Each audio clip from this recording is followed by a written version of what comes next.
Hello, I'm Gareth. And I'm Shane, and welcome to Building Business Resilience.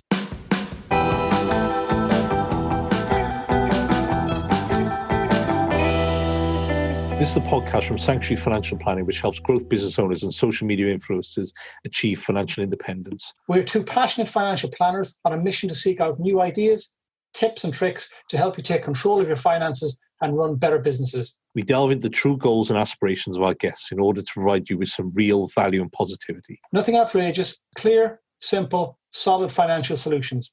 We also have a YouTube series to accompany this, and details will be at the end of the show. So let's move on to our guest.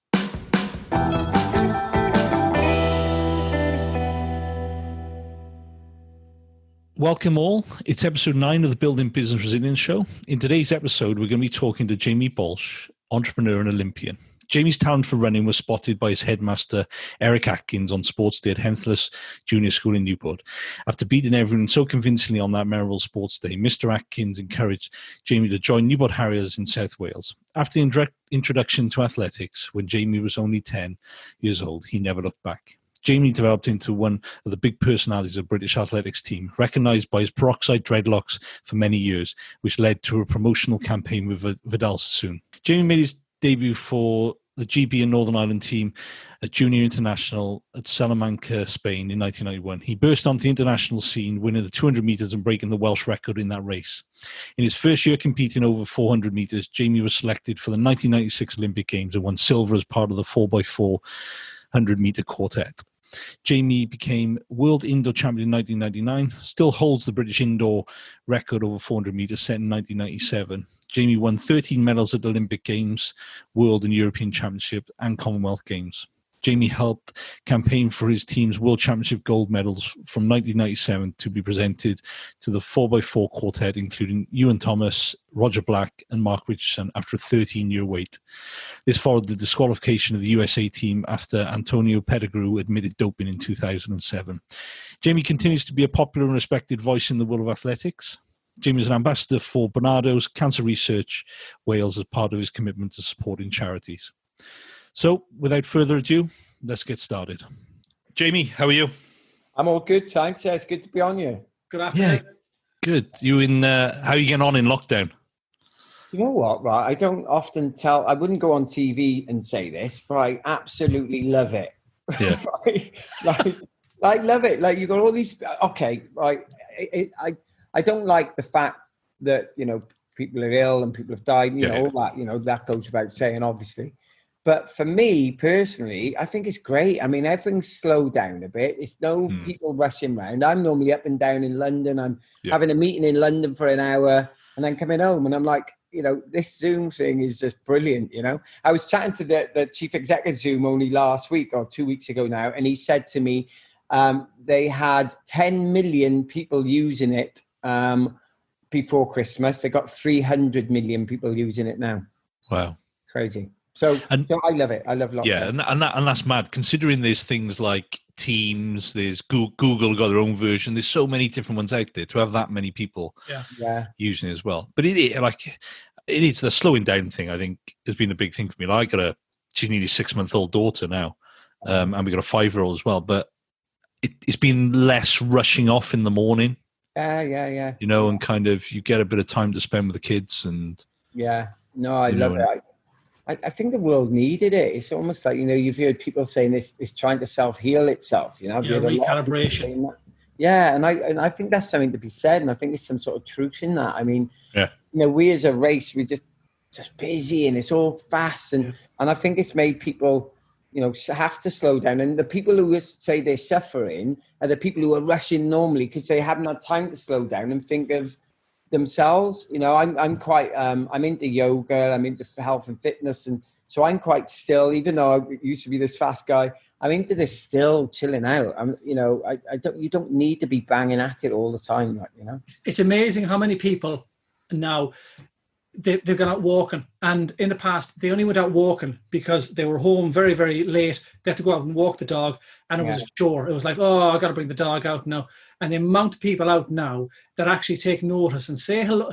say hello to people, neighbours. I didn't even know some of my neighbours, and there's some famous neighbours around me, and sometimes they actually stop and talk to me, and give me tips on how to fix my ankle and stuff like that. But the amount of people that kind of now do actually turn around and stop and say hello, where in the past they'd maybe grunt or put their head down, everyone smiles now because they realise that it's actually something really nice to be out and able to walk, and you hear the birds, and it's, as you say, rehealing. I'd say recalibration of life, because we all love to have a Rolex and Aston Martin and all of these things, but you know what?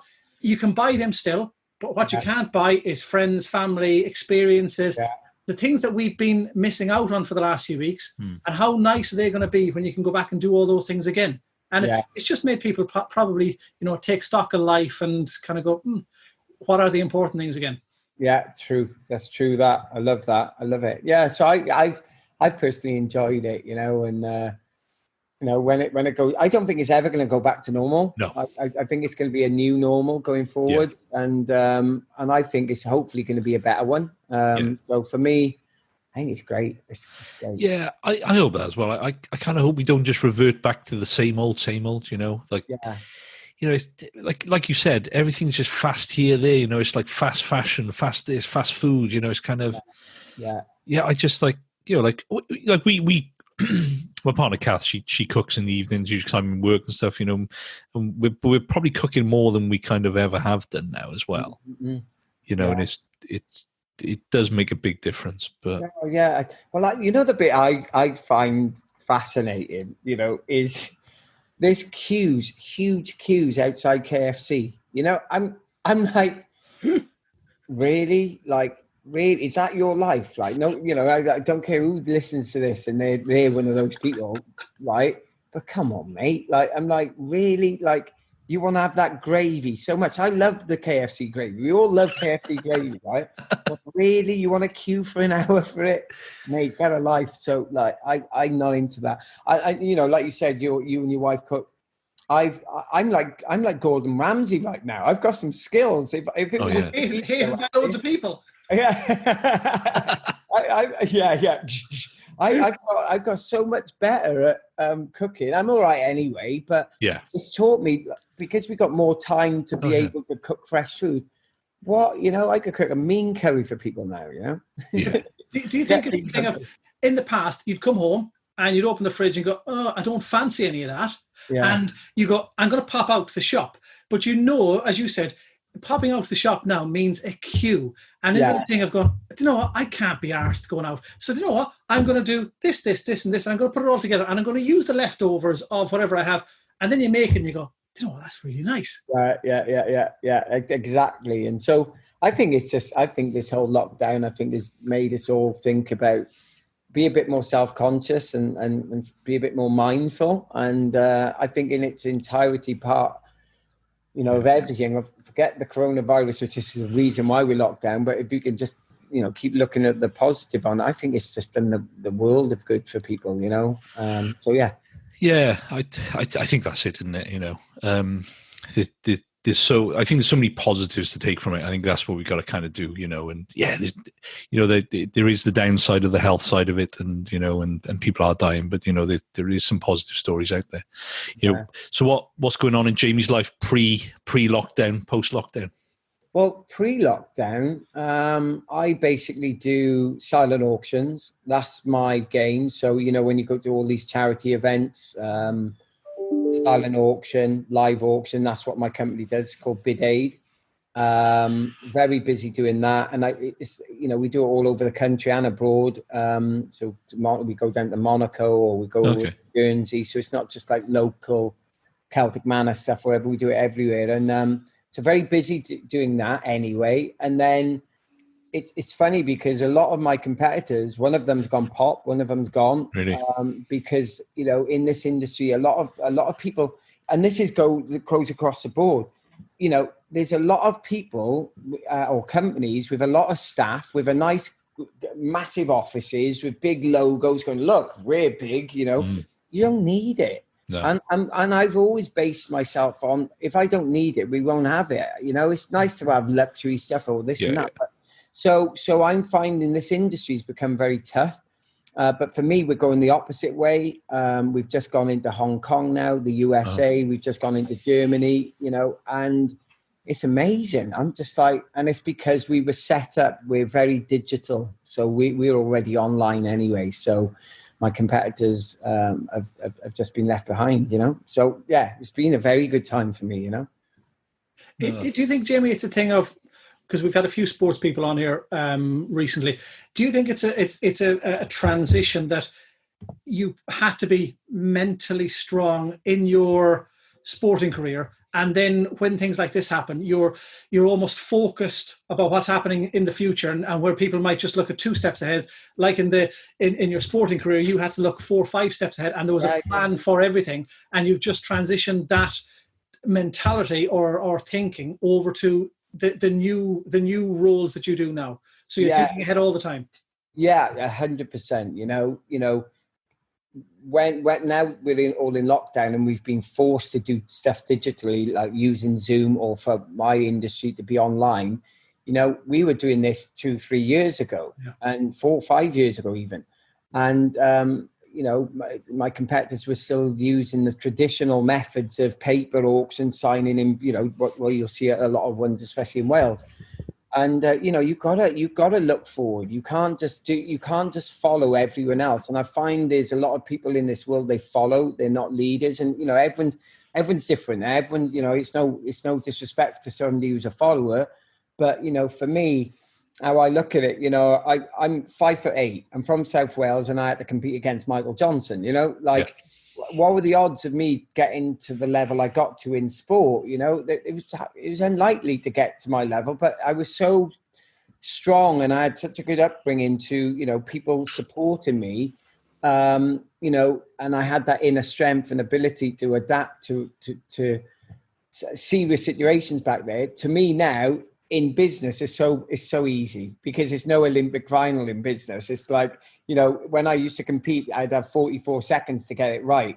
Now I may have 5 weeks to do a silent auction, which is in 5 weeks' time. I'm like, oh, really? Let's go really slow and prepare.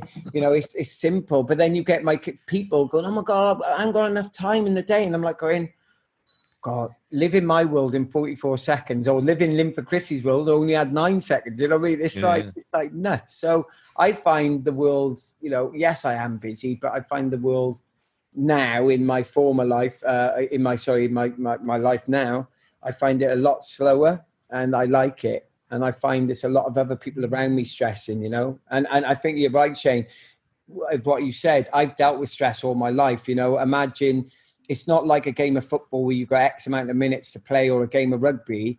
In track and field, you had 44 seconds to get it right in that, not just in the 44 seconds, but on that day, in those 44 seconds. Yeah. You mess up, it's gone forever. It's not like Six Nations where you can go, oh, we got another match, like next week against Scotland or whatever it is, and we can make up. No, you mess up that day, it's done. So that's pressure, and I've lived with that, you know, pretty much most of my life. So I find pressure. I don't like pressure, but, you know, I find it quite easy to deal with when I'm under pressure, you know. Yeah, let's come on to that later on, because I want to touch on the pressure and stuff like that in a bit. But who said it recently? I was listening to somebody that in the past, didn't they say that you're trying to calm people down to take part in sports and all that? And isn't there a psyche now that it's better to actually get people nervous and have nervous energy and actually get them psyched up a bit to start doing things, rather than trying to calm everyone down, because you have to be ready to go from the off?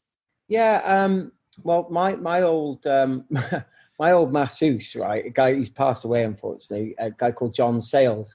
He used to slap me across the face just before I went on the track.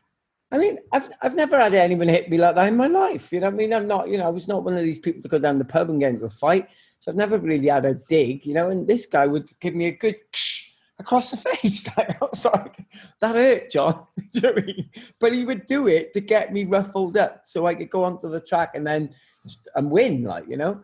But so, yeah, I mean, it's you can look at it 2 ways. You know, if you get yourself too psyched up, you can lose a lot of that nervous energy, and you'll leave it on the warm-up track. So it's a little bit of, I think it's a bit of yin and yang, really. It all depends on who you are as a person. Some people love to prepare and be quite chilled in their approach. Some people like to let people know they're there. So I don't think it's one rule fits all. I think, you know, I'm 5'8", Michael Johnson 6'3". You know, we're all just different. 6'2", we're all just different. You know, and you just got to deal with whatever cards suit you. Really, I think that would be my way of looking at it. I'm not sure if either one of you two, and G, you might do this. Topical now on Netflix at the moment, The Last Dance. I don't know if you boys are watching it with Michael Jordan. And I'm going to try and use this now because you're talking about strength and all stuff like that. And on the Last Dance, it shows a year and then it flicks back and it shows, you know, there's a reason for it, you know, to his youth or something like that. And it comes forward with the timeline. So I'm going to use the exact same analogy now and fly back because doing some research on you a couple of days ago, all of a sudden I didn't know. And she said, have a look on my website. And all of a sudden you get these videos, documentaries, and you're adopted. And I sent the text message, you going, thanks, Jamie. Yeah, I'm crying here now at 9:30 at night watching this. And my wife comes in and she's going, oh my God, look at that. Did that, do you think that, you're talking about strength there, did that make you stronger, or is that totally, you know, the wrong question to ask on something like that? That moment where I got to meet my birth mother, so if you go on jamiebaulch.com, you can find it in the TV section if anyone's listening to this. On you have to caveat that they will cry, right?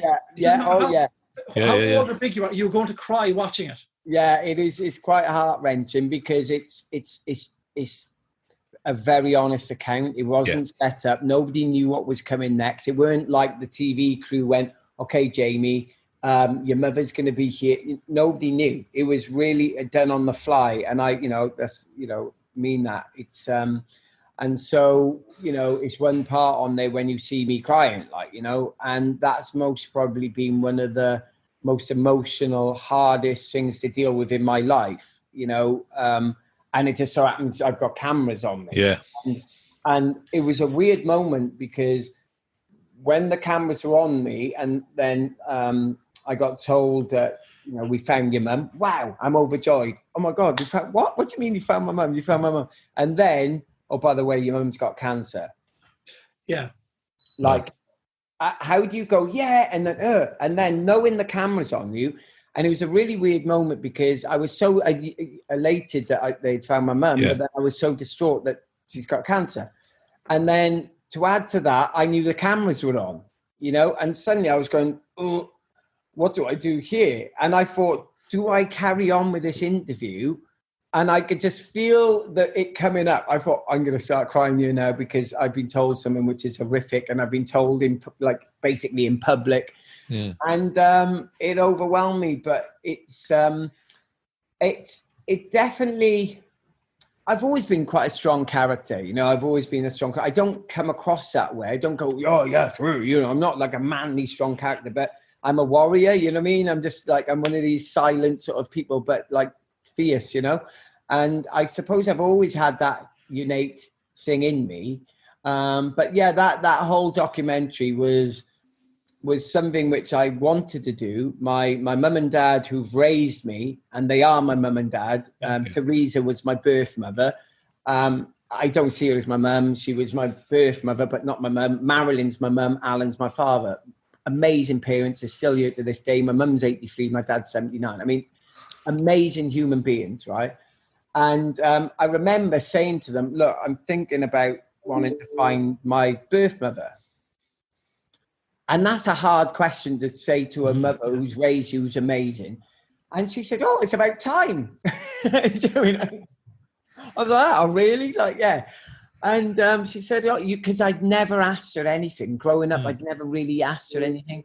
So it was one of those moments, like my mum and dad have been so supportive to me. And the reason why I wanted to find my birth mother is, one, to say thank you for not having an abortion. Two, I wanted to find out a little bit more about who I am and why I am. Why do I look like the way I look? Why have I got the green eyes? You know I'm mixed race. My father's black. My mum's white. My kids look like me. So I'm thinking I must look like my father. You know, it was just all these questions. And what I didn't want to do is I didn't want to be sort of like in X amount of years' time in a coffin where people go, oh, That's great Uncle Jamie, and he was an Olympic medalist and world champion, and that's it. I wanted to have a bit more depth on me, for people to go, oh, and by the way, he was adopted and his birth mother was, and so I wanted to document that, and I wanted to document that not for me, but for my family and for my children, because I got 2 kids, one's 24, one's 17, 2 boys. So I wanted to document it for that reason, and I absolutely loved it. And one of the biggest prizes I've got from doing that program is I've had about 7 people come up to me in the street over the years, and more people come up on social media. I had one guy in St. David's 2 in Cardiff come up to me, and he went, Jamie. And I was like, oh, hi, mate. And he goes, oh, my God, I love your documentary. And I've got to say, thank you so much for doing it, because now we've adopted, and here's little Emily. You know what I mean? I was like, Wow. I was like, and I almost choked up there and then, because I've made people think that adoption's a good thing, you know, because there's always had this stigma of, oh, adoption, I'm not sure, or fostering. And, you know, you can have success stories. And my mum and dad, if you spoke to them, forget the Olympics and the worlds and the celebrity bit, but they've loved every minute of it. And so have I. So, very pleased I managed to do it. It was really evident when you say, forget about the Olympics, because it's this heart-wrenching story, and everything is powerful, and you're not holding back anything. Cameras everywhere, and allowed to access anything. But then you're driving down and to meet your then going, and I brought the book and the medal, and you're expecting, you know, the medal is going to be in this big flashy box and all that, and the camera zooms around to the back of the car, and it's just flung on the back seat. There's this Olympic medal that in terms of the value of it itself is maybe worthless, but it's priceless in how much effort and time it took to get this. And it's just flung in the back. It's like I jumped into the car and I got it like this and just threw it in the back there. That's how I treat it. That's all of the stuff, you know, this heart-wrenching story. It's just like this funny thing that comes there, and it's almost like it's in the perfect spot, because everyone is like welling up and crying with you, and there's just that nice period where you have this, you know, bit of humor that kind of brings a lightheartedness to it again, which is really nice. It's funny. I actually lost that Olympic medal for about 6 months a few years ago, when my youngest was about, so he's 17 now, when he was about 8 or something like that. He said, Dad, it must have been Olympics that year or something. He said, Dad, you got one of these medals? And I went, yeah, I'll go and get a few. And I put it round his neck, and I carried on cooking or whatever I was doing, watching TV, I can't remember. And I forgot that I gave it to him, right? And then I went to go into a school a couple of weeks later, and, you know, you always take your medals in, or, you know, to show the kids because they like it. And I couldn't find it, and I forgot I'd given it to him. And I went, oh my God, it's gone, right? And then a couple of weeks later, gone. So for 6 months, couldn't find it. And then my partner ended up finding it in my son's toy box under the Power Rangers. He had put it in the toy box. That was it. My Olympic medal was with his toys for 6 months. Yeah, that's the secret to everything. If you can't find it, look in a kid's toy box as well. You can't find the Sky remote, it's in the toy box. Yeah. You can't find your car keys in the toy box or the toilet, one of the two.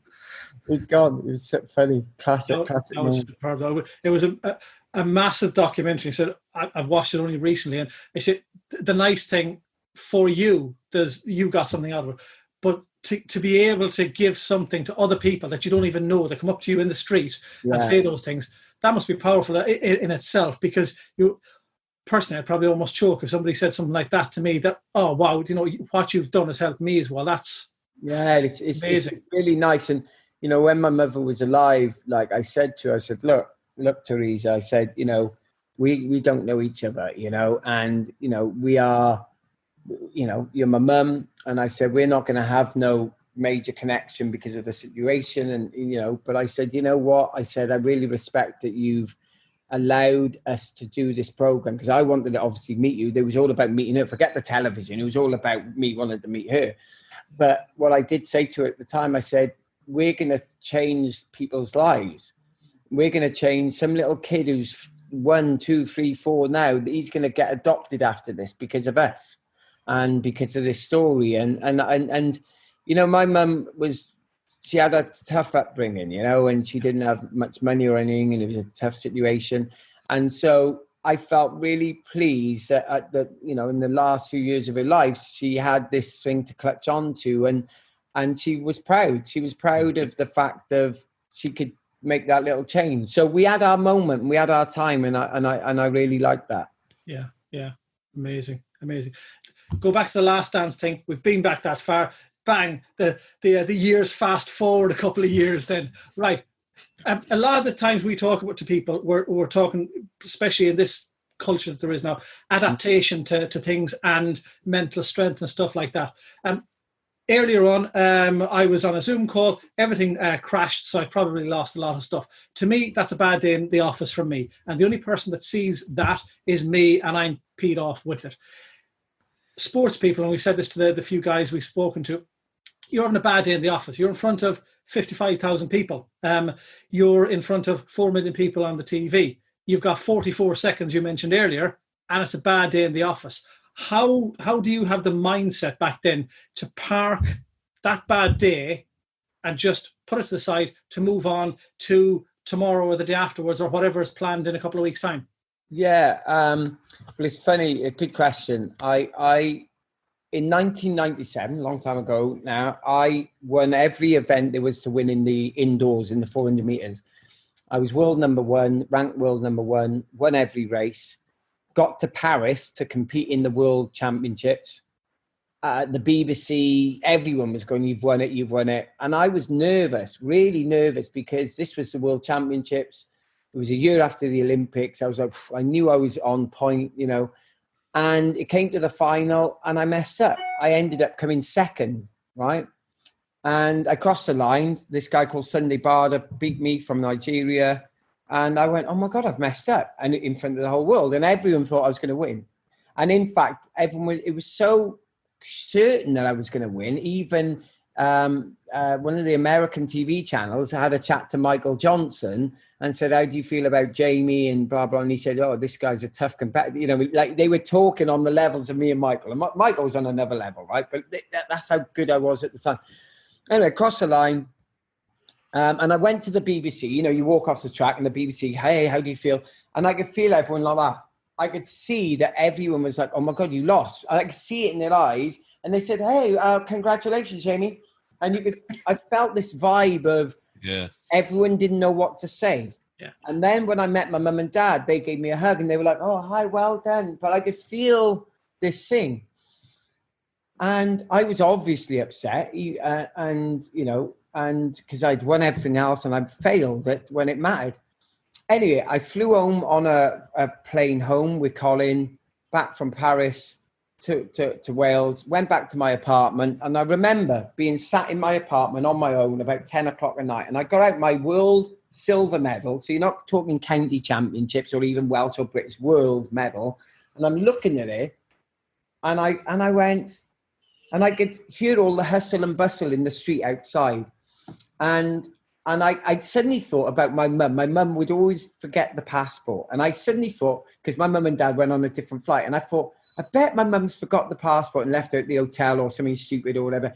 And I suddenly started laughing, thinking my dad's most probably going, Marilyn, what have you done with the passport? And they most probably, and my point is I suddenly thought life goes on. And I suddenly thought there's doctors, there's nurses, there's people out there who save lives. And I'm disappointed having a silver medal at the World Champs. And I thought, how many people would love to have a silver medal at the World Championships? People who haven't got the talent or ability or whatever. And I thought, it's only a lump medal. It's a moment in time. And I've got a silver one of them. I've done all right.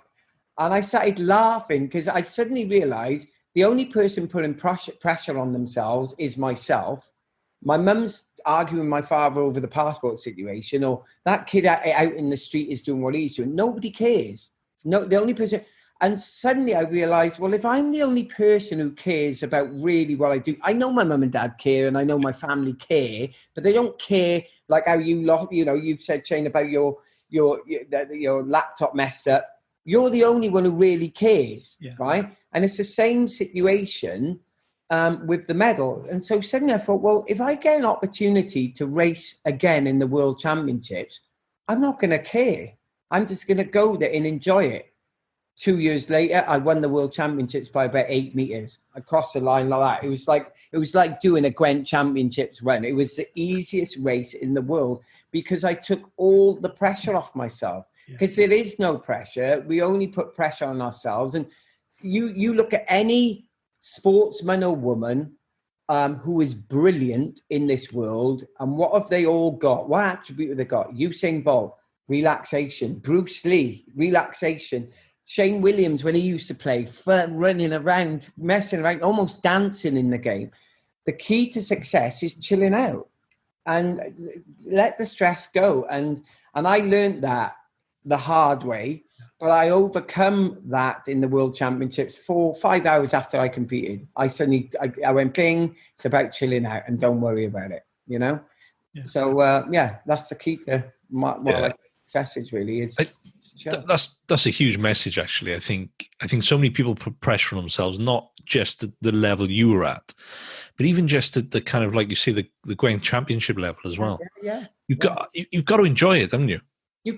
Enjoyment is the key to it's the key to everything. Enjoyment's the key to everything.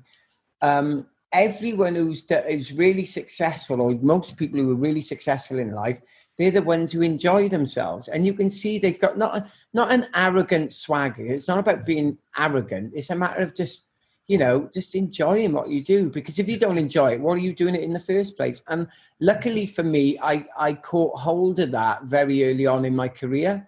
And I adopted that attitude, mostly throughout my career. I mean, at the end of the day, I ran round a track. I ran round in a circle faster than the next person. It's a pretty stupid job, really, isn't it? You know what I mean? Let's be honest.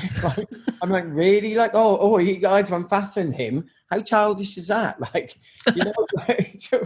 And then you've got a nurse who saved a person's life, and you think, well, I put it into perspective, and I also look at it like this. If it wasn't for my coach, my mum and dad who took me to the track, my sponsors, my this and that, I wouldn't be the person I am today, because it wasn't me. I was just I call it the Christmas tree effect. I was the star on top of the Christmas tree. But if I didn't have that branch there, which was my coach, that branch there, which was my sponsor, my mum and dad support, blah, blah, blah, all the way down feathering in this tree, I wouldn't be the person I am today. And so it's not about me, it's about we. And, again, to add to that, to take it to another level, if you guys never watched me compete, it would mean nothing.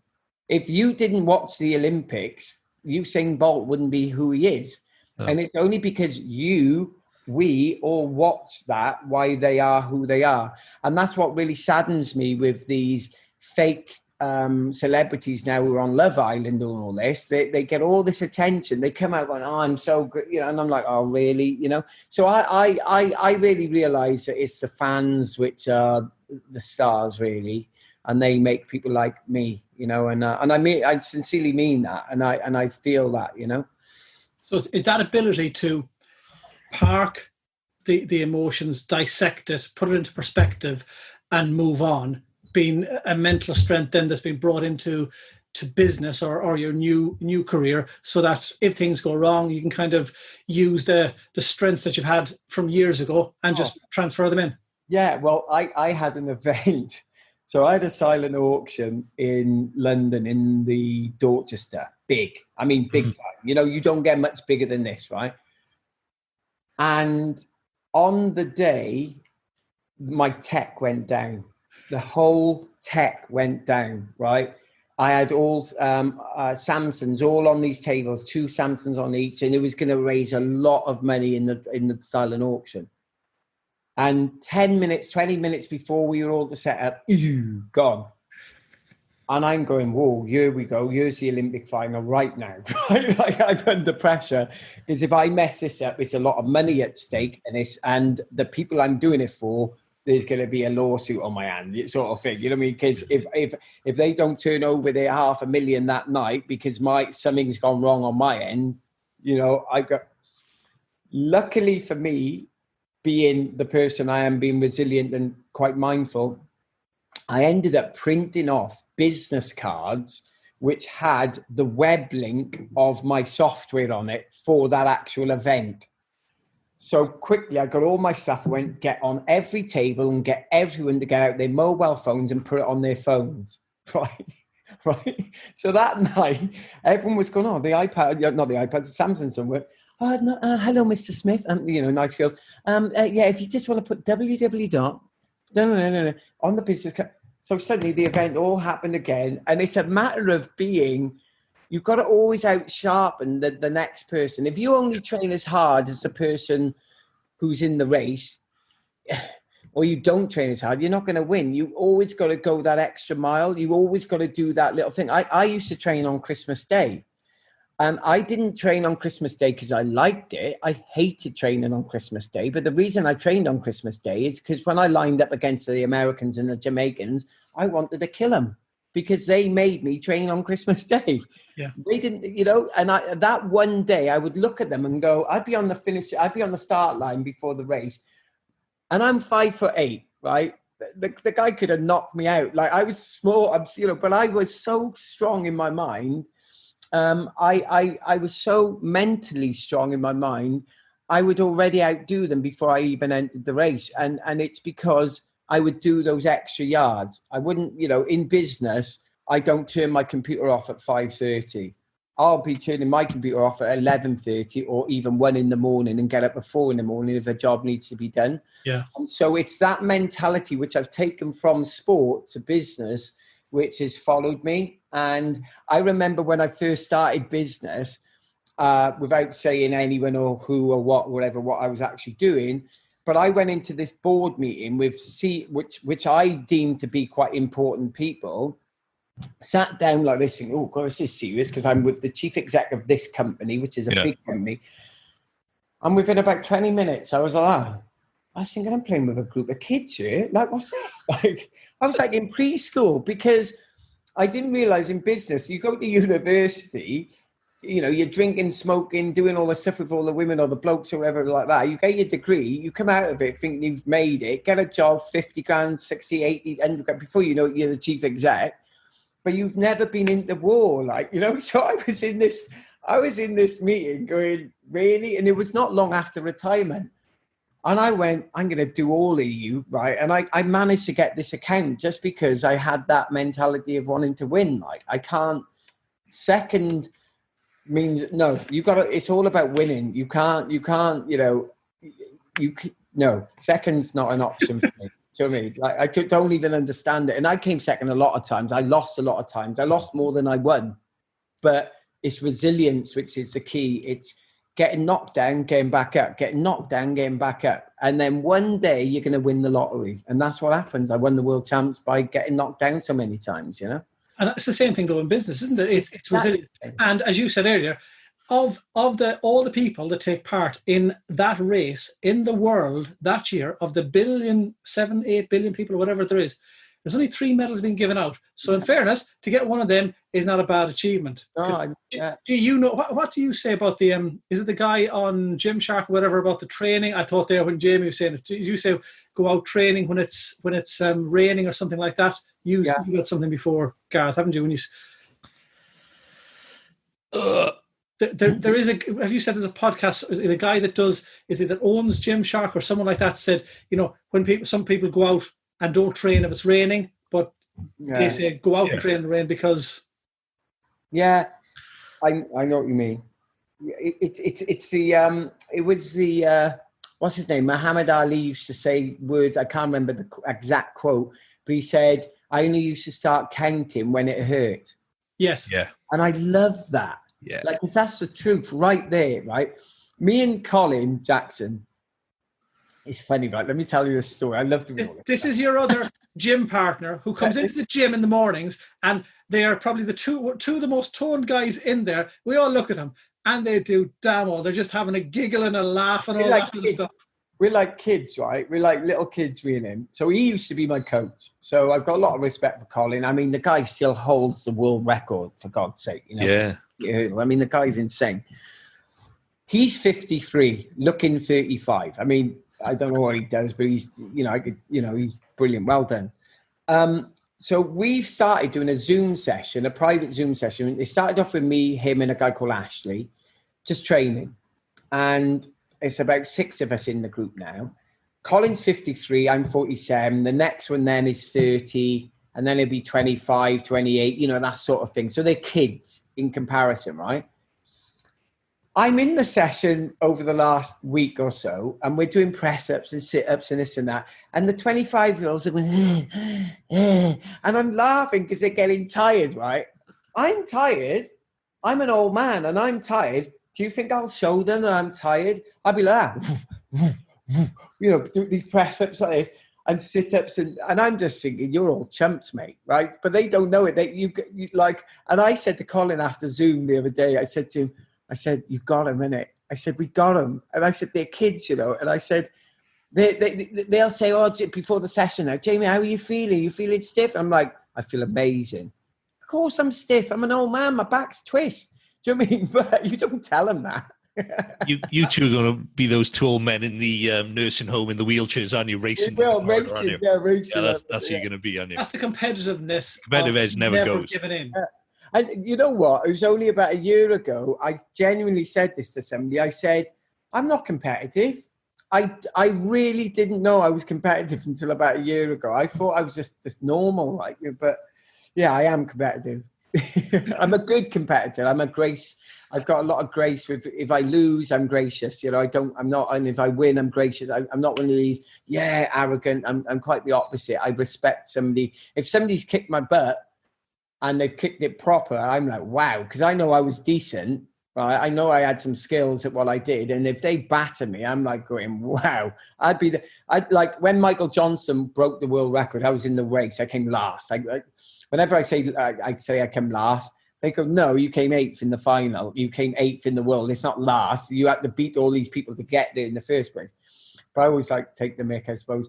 Anyway, if you watch that race, it wasn't a great race for me.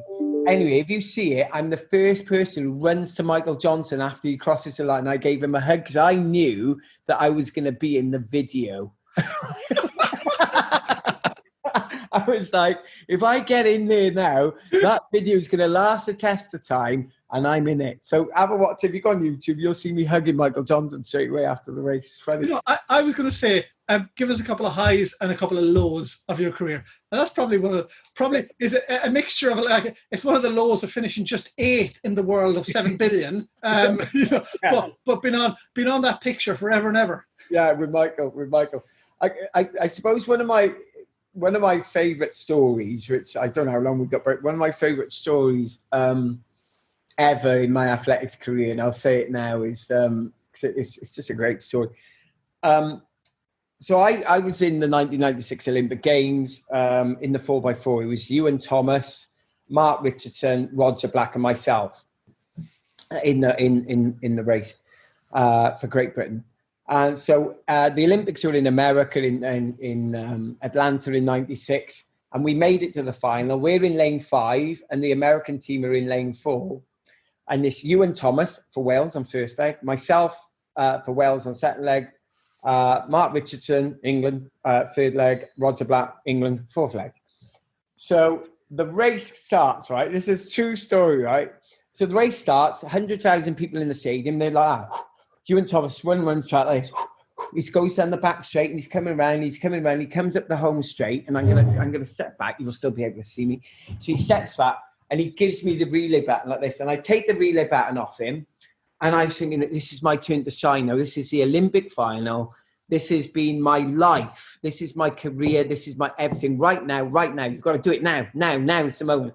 And I was running around the bend like this, going like, the American guy, Alvin Harrison, runs past me around the first turn. As he runs past me, he goes, oh, yeah, baby. Oh, yeah, baby. He's talking to me as he's running. I went, you cheeky bugger. Like I thought, you can't disrespect the Welsh like that, or the Irish. You know, you can't do that to us, right?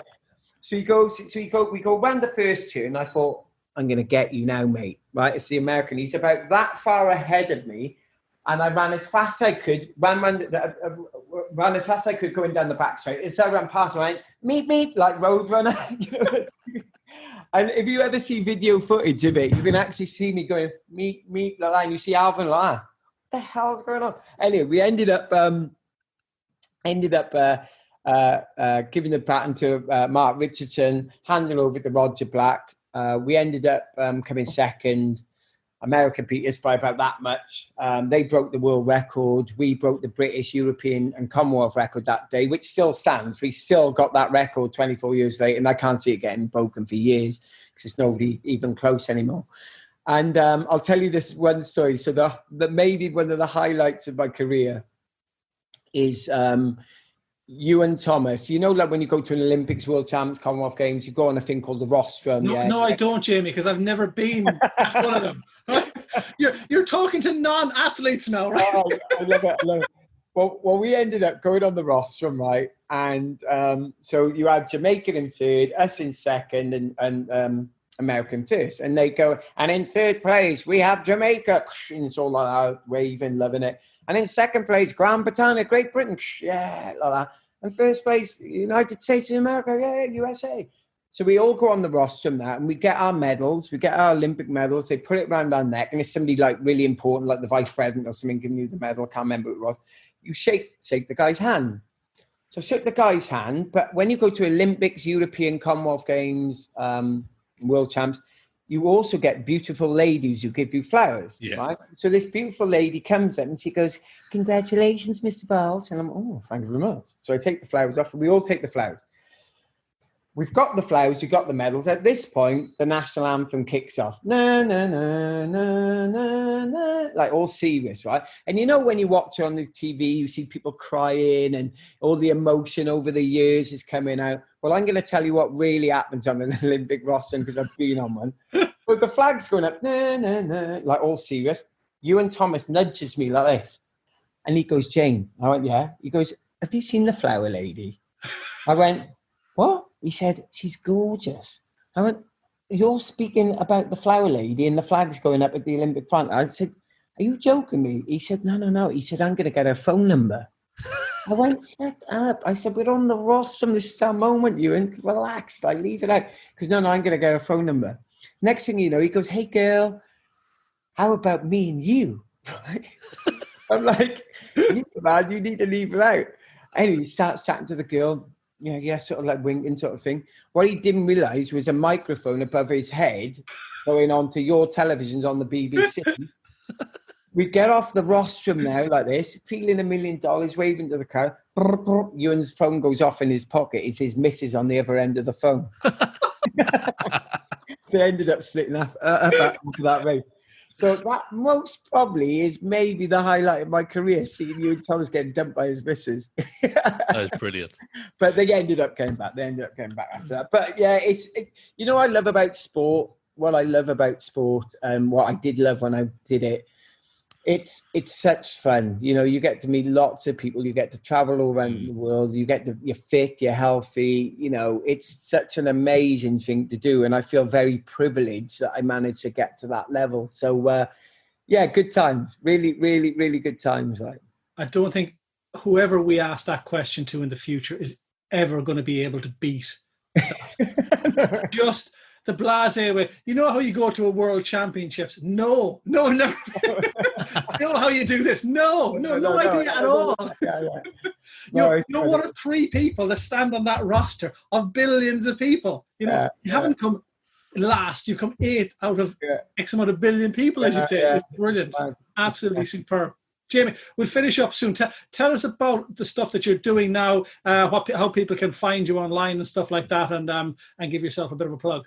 Yeah, so basically you can find me online, just at Jamie Baulch on all social media, Instagram and Twitter. I'm an Instagram fan. I'm very visual, so I tend not to go on Twitter that much. And then my website, which is jamiebaulch.com. I'm always around. If somebody pops me a question, I usually get back to them. I'm not one of these people who just ignore, So yeah, it's great. I love sharing stories. I love integrating with people. I'm a people's person, and so maybe I might get a few people connecting. Amazing. Yeah, we'll link to all that in the show notes so people can find out where to find you and what to look at, and go on the website. It's a great website. Cheers, thank you. Yeah, it's got some good information. It's got the documentary on there as well. So yeah. Caveat: you will cry when you look at this. You need to. I've got another document. You need to watch the second one now, Shane. Oh, can I have a week off, please? What's the second one? It's the second one. Is Search for My Birth Father. Oh, What was it? Yes, I did see that on there, yeah. 2 years. I did a second one 2 years later. Oh, All right. I never saw that one. Yeah, you need to watch it.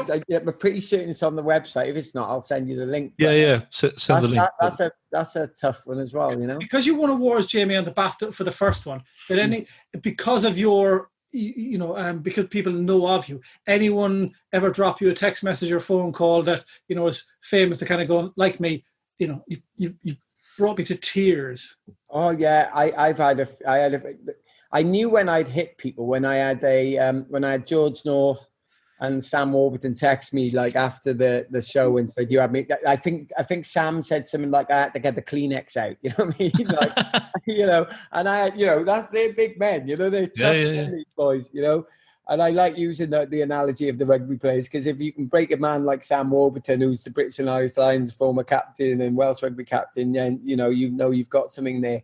But no, I had loads of celebrities and people coming up to me saying that it was heart-wrenching and, how did you do it? How did you manage to put yourself on the line like that? I'm a very open book. I don't hide from any, I try to be the best version of myself daily, I'm not one of these people who's evasive and awkward to deal with because, as I said, earlier on in this interview it's because of people like you who watch people like me doing what I do best, So why am I not going to give you the pleasure and privilege of being true to myself to you, because I wouldn't be there if you guys never watched the documentary, then there would be no documentary, So I owe homage to the public, I suppose, And what, in life, I know like quite a few celebrities. Most of the people I know are very good, most of the people, but you do get some person and they suddenly get a little bit uppity, and I'm like,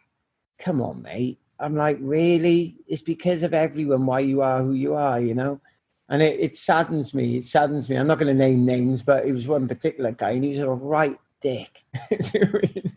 And I thought he's going to be a real nice guy, and I met him, and I was just so disappointed that he was so arrogant, And I just think, no, maybe when he's in his 60s, he might realise he's been an idiot. Yeah, you wonder that. Like I've always been a massive believer in, remember, be nice to people on the way up because on the way down it's a rocky ride. Oh yeah. And that's so true. And I've seen it. I've seen people who I know be this, this slight. It's not many people I know, but it's a few people who are arrogant. And I go, oh, and you see it, the uncomfortableness of it. And then I've seen those people who've lost it all because they didn't really make friends on the way up. And that's one thing, like, in my phone here now, I've got so many numbers in that phone of, people who go, oh my God, because I'm cool, I don't ring them if I don't need it. I'm not that type of person, I'm not sycophantic. It's like I ran faster than somebody else around the track. Doesn't make me any better, it's I like the way my mum and dad is my mum and dad. They've raised me right. It's about, as you say, you're no better than anyone else. It is all the other people around you that have made you. So we have to, everyone has their own special qualities. One of yours was running very, very fast and picking up loads of pieces of metal and making people happy. So it's been really, really good, Jamie. Yeah, it's been great. Really, really appreciate you chatting to us, and let the guys log in online and they can go through the roller coaster like I did a few days ago of watching that stuff for you. Brilliant. Cheers, guys. Cheers, Shane. I appreciate it. I've really enjoyed being on here, and hopefully I'll be insightful to a few people listening. Brilliant. Yeah, that'd be great. Thanks. Cheers, Jamie. Cheers, Jamie. Cheers, guys. As usual, great chat with Jamie and some great takeaways from the episode. The common theme, as always in our lockdown, seems to be, as Jamie said, be self-conscious and mindful and try and keep looking at the positives. Also, and more importantly, we all know that we all love KFC gravy, Jamie more so than anyone else, but don't waste an hour of your life stuck in the queue for it. Finally, and this may be for a select few individuals listening to us, when you are on the podium of a world event and on TV, be mindful that people are actually watching you and be careful who you chat up. Sorry, I mean who you chat to.